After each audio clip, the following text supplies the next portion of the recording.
Welcome to our comprehensive guide on Hamada's equation, an indispensable tool for understanding the impact of debt on a company's financial risk.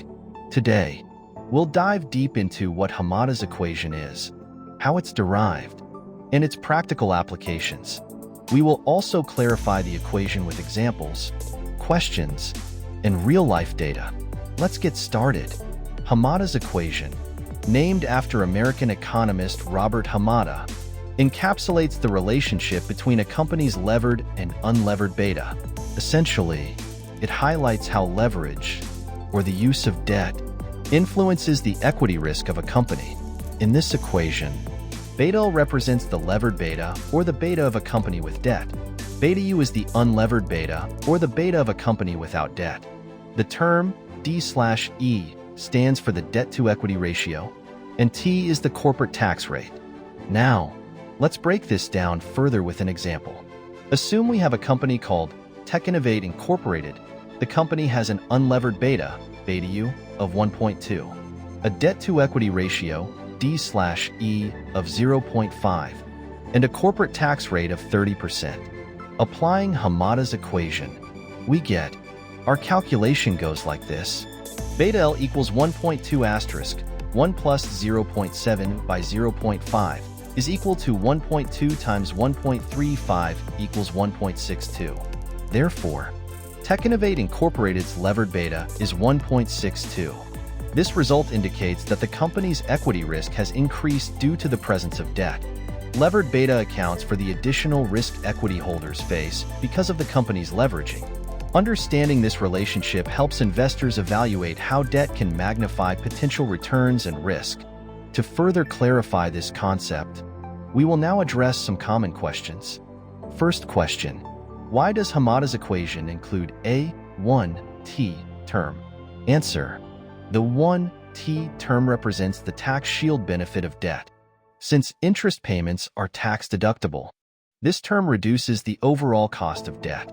Next question: how does an increase in the debt-to-equity ratio impact the levered beta? Answer: an increase in the debt-to-equity ratio, D/E, will increase the levered beta L. Higher debt amplifies both potential returns and risks, making the equity more volatile.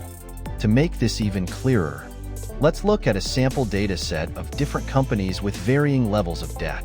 We have data from 4 companies: Alphatech with AD/E of 0.2, Beta Corp with AD/E of 0.4, Gamasoft with AD/E of 0.6, and Delta Systems with AD/E of 0.8. The unlevered beta for all these companies is 1.1, and the corporate tax rate is 25%. As we can see from the bar chart, as the debt-to-equity ratio increases, the levered beta also rises. This simple yet powerful visual underscores the direct influence of debt on a company's financial risk. Another key aspect to remember is that while Hamada's equation helps to understand the relationship between debt and equity risk, it's crucial to use this equation in conjunction with other financial metrics for a comprehensive analysis. What if a company has zero debt? How does Hamada's equation apply? Answer: if a company has zero debt, the equation simplifies to beta L equals beta U because D/E becomes 0.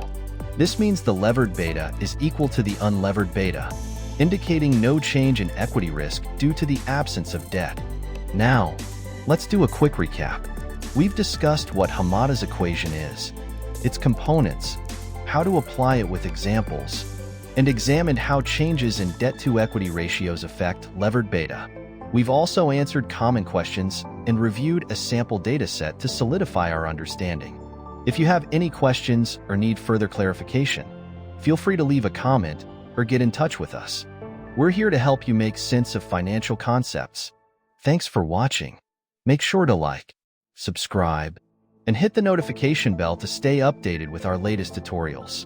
Until next time, keep learning and stay financially savvy.